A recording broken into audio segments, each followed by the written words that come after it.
whatever we're doing, whether it's creating a hiking trip in Tuscany or heading off to do fishing in the depths of Siberia or Patagonia, we invest a huge amount of thought and research of an expeditionary nature, brainstorming and coming up with incredible ideas that generate utterly original and unique travel experiences.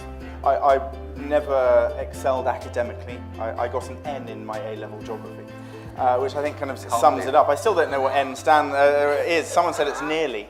But there's a great irony that it was in geography as well, which is kind of what I've almost made a career out of doing. I'd been desperate to travel the world. I wanted to kind of fly free, and Latin America was a continent that had fascinated me.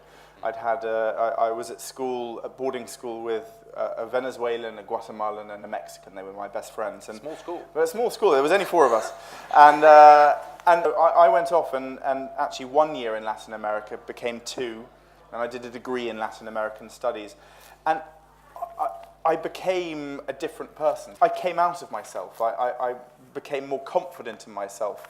The smells, the colors, I became fluent in Spanish, having never been able to pick up another language. And for me, I knew that that's what I wanted a life of. I wanted a life of travel. I think people now want so much more from their holiday, their travel, their time to themselves than the beach that used to suffice. Right. I think now we need something that completely turns our world upside down. You end up in this other place. My confidence went up another level doing that, and that's when I wanted more. It's slightly addictive. I went online one day and I discovered that not only could people row across the Atlantic, but there was a race, and before I could stop myself, I signed up. And how I came across my rowing partner was a party in London. There, across the room, I spotted James Cracknell, and I recognised him. He'd just got back from winning his 2nd gold medal at the Sydney Olympics. And my first thought was, there's a bloke that can row. So I just bounded up to him, and seizing the opportunity, I just said, James, how would you like to row the Atlantic with me? And he kind of looked at me. I don't think he had a clue who I was. And he went, can you row?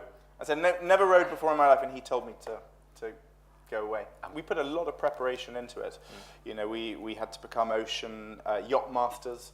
We had to learn sea survival skills, first aid. We had to learn how to stitch one another. You name it. Dentistry, had to learn how to put fillings in. We know that conservation and the environment are both very important issues to you. Do you see that playing a bigger part in what you do going forward? So I do think it will be the future. I've got one kind of really big trip planned, which is my attempt to swim across the Atlantic. And that's kind of my ultimate cross between adventure and conservation, because I want to try and reconnect people to our oceans, kind of reminding them the beauty of these oceans, because ultimately that's what travel's about. It's about celebrating the beauty on this planet. There's kind of one little philosophy that I live by, and that actually came from an encounter I had in the middle of Brazil, in Manaus. That I met another traveller, and he said that his life adage, his kind of the proverb that he lives by is to add life to your days, not days to your life. And that one single little sentence affected me deeply, and I truly live by that. I sometimes just describe myself as having a form of Tourette's, but rather than swearing, I just say yes to everything, every opportunity. I can't say no. And I think it's quite a healthy thing. It can get you in trouble sometimes, and it can lead to some quite hairy moments. But I think life is too short. And again, going back to that, wanting an intense experience in a short period of time, that's something that I love, and certainly that I share with you guys. But thank you to all of you also.